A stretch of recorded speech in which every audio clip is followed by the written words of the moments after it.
أعوذ بالله من الشيطان الرجيم بسم الله الرحمن الرحيم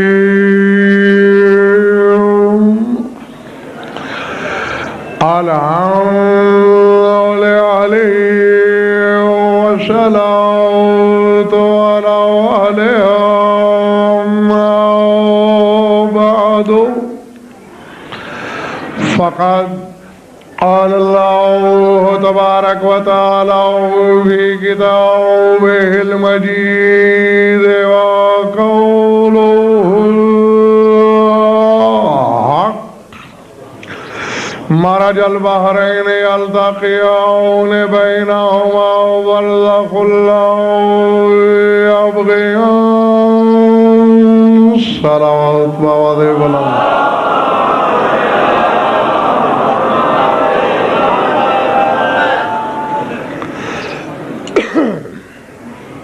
درود اس انداز سے پڑھیے کہ پڑھنے کو طبیعت چاہے.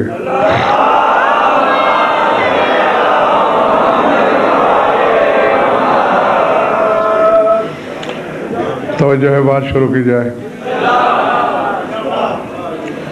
سورہ الرحمن سے ایک شعرۂ آفاق آیت تلاوت کی ہے میں نے. ذات واجب نے، معبود مطلق نے، خدائے لم یزل نے اپنی صنائی، اپنی خلاقیت پر اتراتے ہوئے ارشاد فرمایا مرج البحرین یلتقیان، میں نے دو دریا آپس میں ملائے.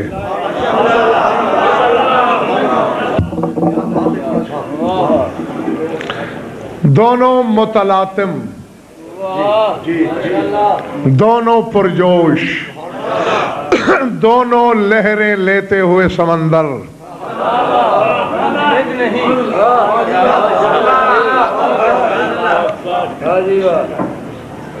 بینہما برزخ لا یبغیان، اور میں نے ان دونوں کے درمیان ایک برزخ، ایک آڑ، ایک حد، ایک فاصل، ایک حجاب، ایک پردہ بنایا کہ دونوں میں سے کوئی دریا ایک دوسرے کو چھو نہیں سکتا.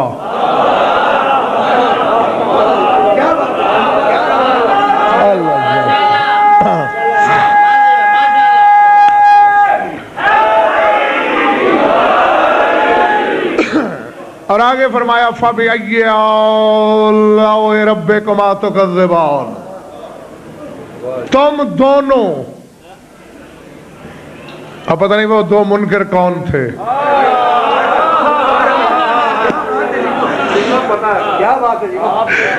تم دونوں میری کس کس نعمت سے کفر کرو گے، کس کس نعمت کی تکذیب کرو گے، کس کس کو جھٹلاؤ گے. پالنے والے تجھے غصہ کیوں آ رہا ہے؟ ٹھیک ہے تیری کاریگری ہے، صنعیت ہے تیری، بڑا با کمال خدا ہے تو کہ تو نے دو دریا ملا دیے. ملانے کے باوجود وہ ایک دوسرے کو نہیں چھو سکتے.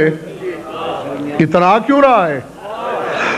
فرمایا غضن فر جاہل نہ بن، میں نہ اتراؤں تو کون اترائے. یخرج منہم اللؤلؤ والمرجان، ایک دوسرے کو چھوتے بھی نہیں اور دو دو موتی بھی پیدا ہوتے ہیں.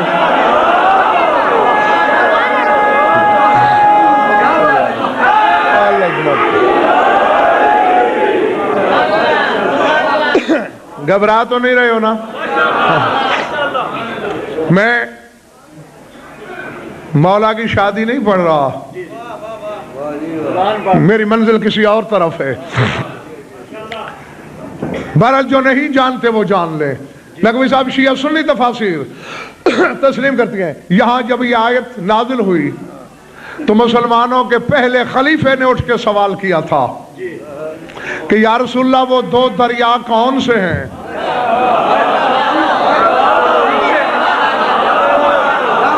تو رسول نے فرمایا تھا کہ اِنَّا عَلِيًّا وَفَاطِمَةَ بَحْرَانِ عَمِيقَانِ مِنَ الْعِلْمِ، علی اور فاطمہ دونوں اللہ کے علم کے گہرے سمندر ہیں.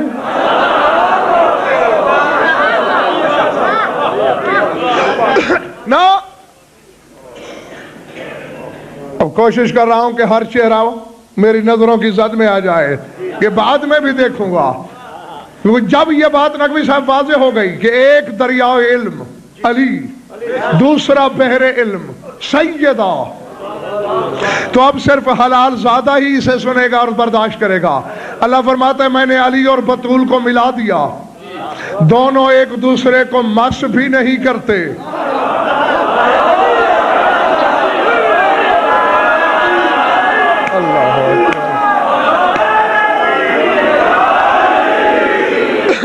نہیں، جو میری رات کی مجالس سن رہے ہیں، وہاں میں نے مریم کے بطول ہونے پہ بحث کرتے ہوئے قرآن سے ثابت کیا. مریم نے یہی کہا تھا لم یمسسنی بشر، مجھے کسی نے مس نہیں کیا، تو مجھے بیٹا کیسے ہو سکتا ہے؟ تو وہاں فیصلہ یہ ہوا تھا بشری عورت شادی کے بعد ماں بنتی ہے، بطول صرف مس ہونے سے. لیکن جو حسین کی ماں بطول ہے یہ مس بھی نہیں ہوتی پھر بھی ماں بنتی.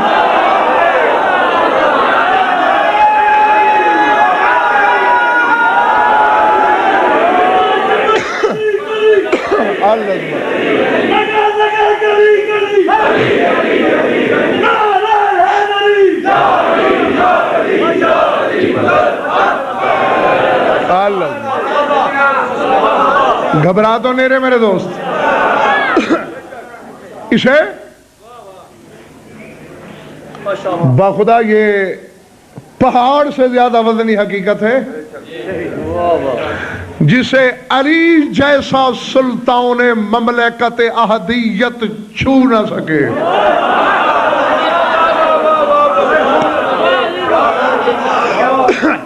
وہ دریا ملائے.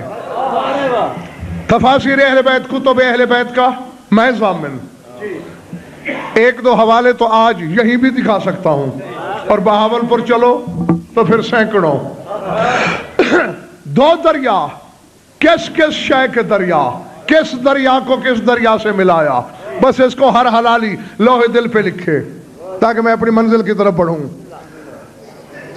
بحر النور بے بحر النور، بحر الولایت بے بحر النبوت، بحر الرحمت بے بحر العصمت، بحر الجلال بے بحر الجمال. نور کا دریا نور کے دریا سے ملایا. نا جن کے حافظے کو زنگ لگا ہوا ہے، اللہ نے اپنے نور کاوہر کو جب مجسم کیا تو وہ حقیقت محمدیہ بنی. پھر اللہ نے اس نور کو دو حصوں میں تقسیم کیا. ایک عبد المطلب کے ذریعے تیرے نبی تک پہنچا، دوسرا حصہ ابو طالب کے ذریعے علی تک پہنچا. اب جو تیرے رسول والا حصہ تھا نور کا وہ بطول میں آیا.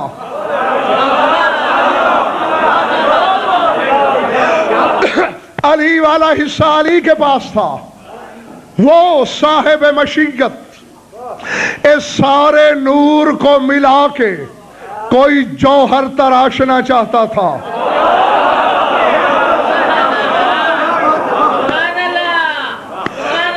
بسم اللہ حضور. تو اللہ نے دونوں دریائے نور،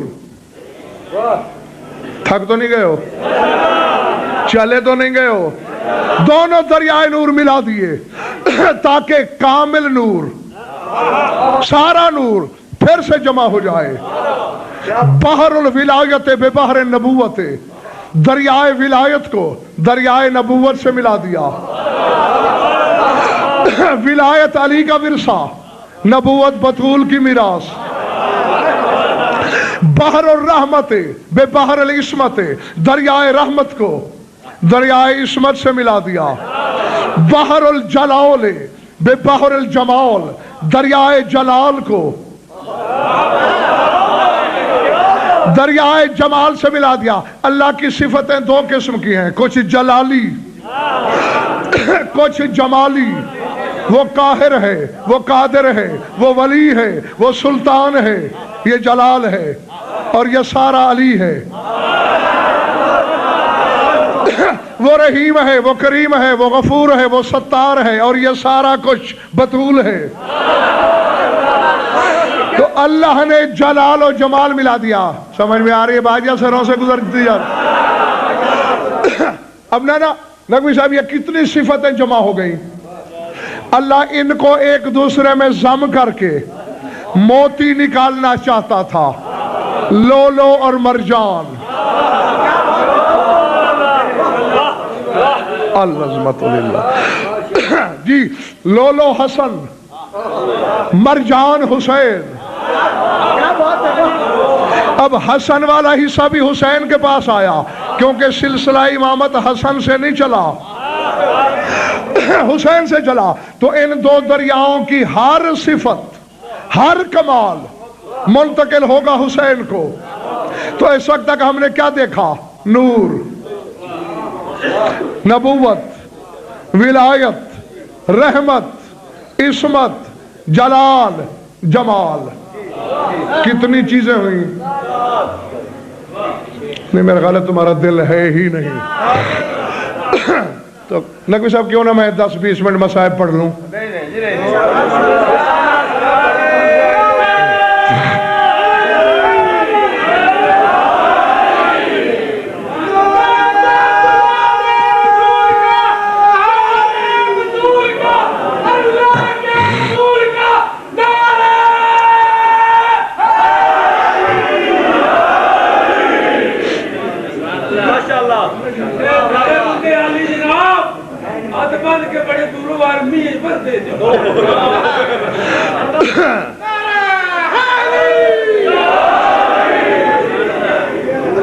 لیکن اس سرحد سے پیچھے جا ہی نہیں رہا نعرہ، پتہ نہیں پیچھے کرفیو لگا ہوا ہے۔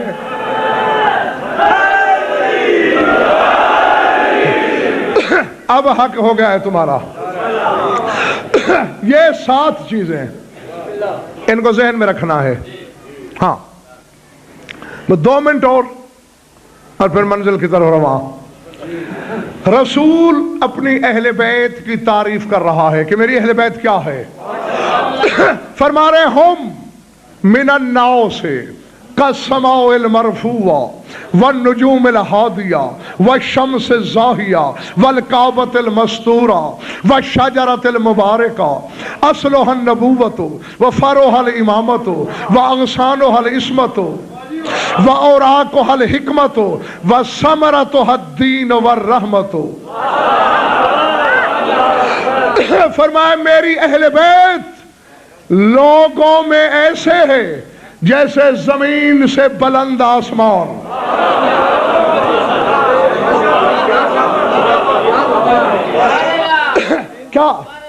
کیا آسمان اور زمین کی نوع ایک ہے؟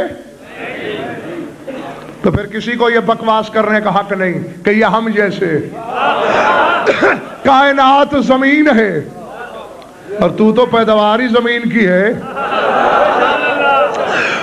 تیرا باپ ایک مشت تراب سے بنا تھا، مٹھی بھر تراب سے۔ ابو تراب کی اولاد کی برابری کرے گا؟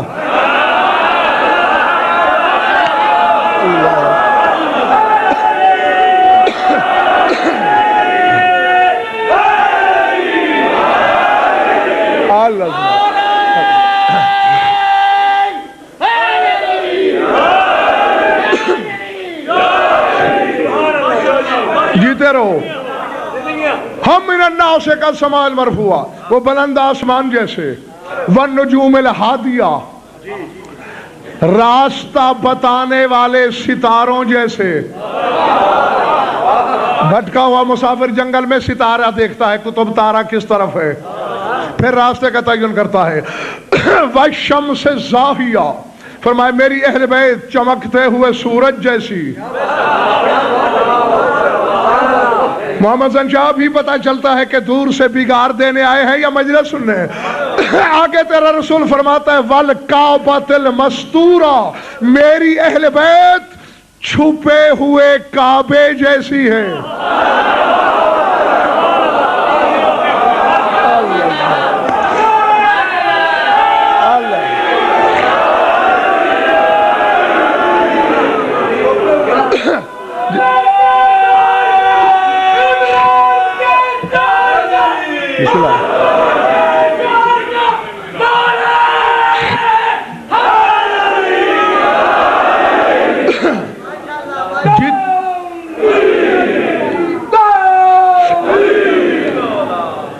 یقیناً خوش ہوئے تم، چہرے بتا رہے ہیں، لیکن ایک فیصلہ کرو۔ نقوی صاحب کیا کہہ رہا ہے رسول؟ فہم کالکعبۃ المستورۃ، چھپے ہوئے کعبے جیسے۔ یہ کعبہ ظاہر ہے، اہل بیت کعبہ مستورہ، چھپا ہوا کعبہ۔ ظاہر والے کعبے کو کیا کرتے ہو؟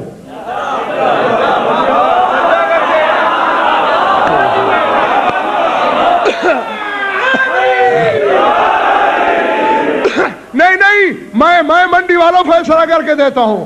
کعبہ ظاہرہ کو تیرا بدن جھکتا ہے، جو ظاہر ہے۔ ایک چیز تیرے اندر چھپی ہوئی ہے جو روح ہے، تو بس آج کے بعد سر کعبے کو جھکے، روح علی کو سجدہ کرے۔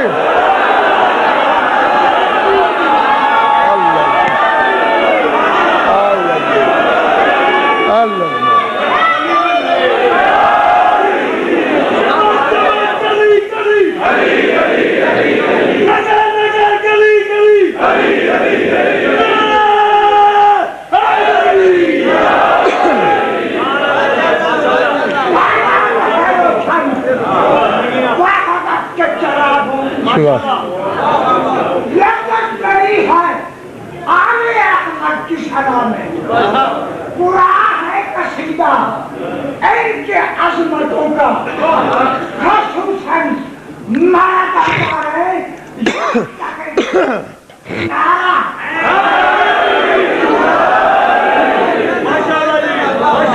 قبلہ۔ یہی وجہ ہے کہ کعبے کو دیکھنا عبادت ہے اور علی کو دیکھنا عبادت ہے۔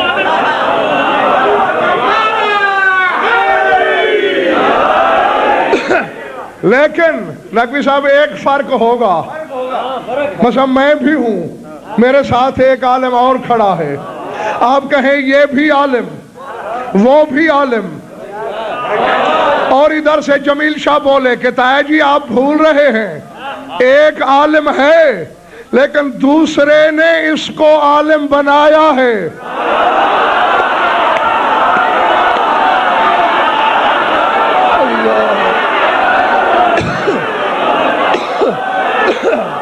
اللہ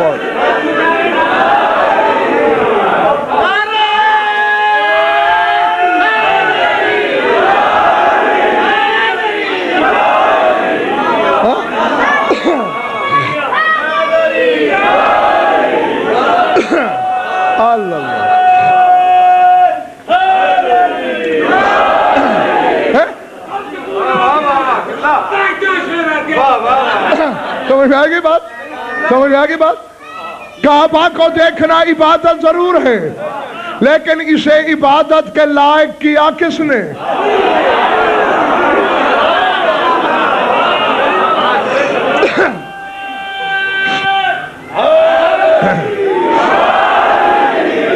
بلکہ میں ایک آیت یاد دلا دوں آپ کو، سورہ بقرہ کی مشہور ہے، اِذْ جَعَلْنَا الْبَيْتَ مَثَابَةً لِلنَّاسِ، فرمایا یاد کرو جب ہم نے بیت اللہ کو جائے ثواب بنایا۔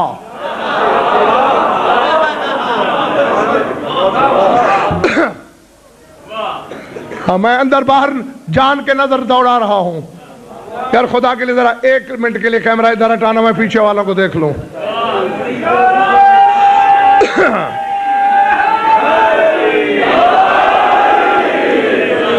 ہاں، جب ہم نے بیت کو کعبے کو کیا بنا؟ مثابتاً، ثواب کی جگہ۔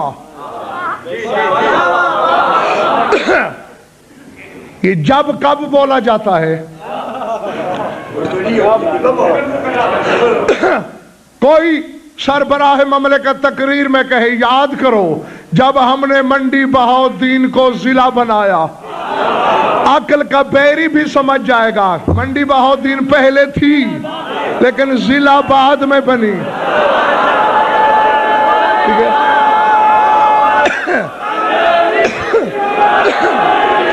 ٹھیک ہے نا؟ سارے اٹھاؤ حلالی. میں بڑا ممنون ہوں تمہارا, جاگ رہے ہو, محبت سے سن رہے ہو, لیکن میری آنکھوں میں آنکھیں ڈال کے ایک فیصلہ دو حلال زادوں کی طرح. اس کا مطلب ہے منڈی پہلے تھی, ضلع نہیں تھی. اس جعلنا البیت مثابۃ للناس, جب ہم نے کعبے کو ثواب کی جگہ بنایا, اس کا مطلب ہے کعبہ پہلے تھا.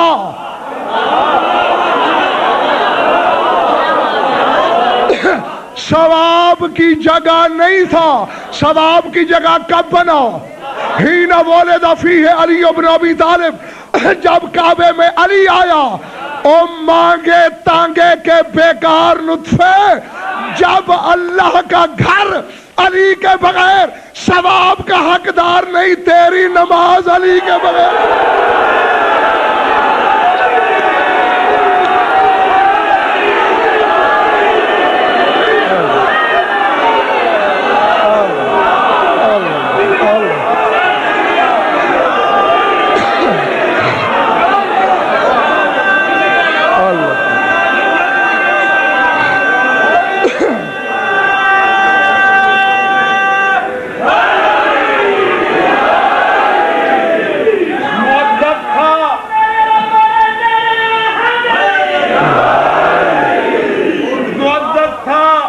مقدس تھا مگر پہلے نہ تھا قبلہ.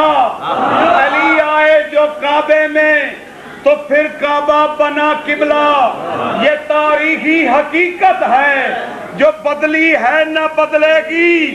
علی کو چھوڑنے والے بنا لے دوسرا قبلہ.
تو اب فرق سمجھ میں آیا؟ کعبے کو بھی دیکھنا عبادت ضرور ہے, لیکن اسے عبادت کے لائق علی نے کیا. اسی لیے تو علامہ رجب علی برسی فرماتے ہیں کہ لما کانت الدنیا تسجد لہ ینبغی للکعبۃ ان یسجد لہ. وہ فرماتے ہیں احسان کا بدلہ احسان ہوتا ہے. کعبہ کو سجدے کے لائق علی نے کیا. وہ کہتے ہیں یہی وجہ ہے کائنات سجدہ کرتی ہے کعبے کو اور کعبہ سجدہ کرتا ہے شوہر زہرا کو.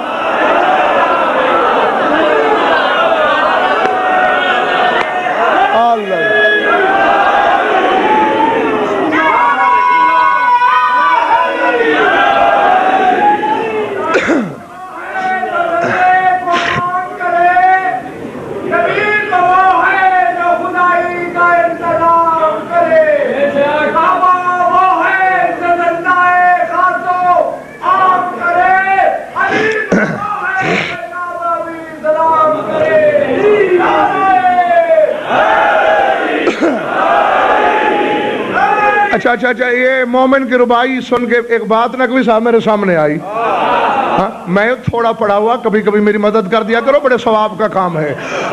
ہاں اسے تمہارا بھی بھلا ہو جائے شاید.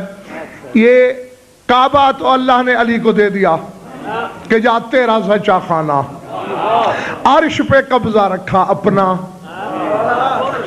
ایک بات میرے حلق سے نہیں اترتی منڈی والوں.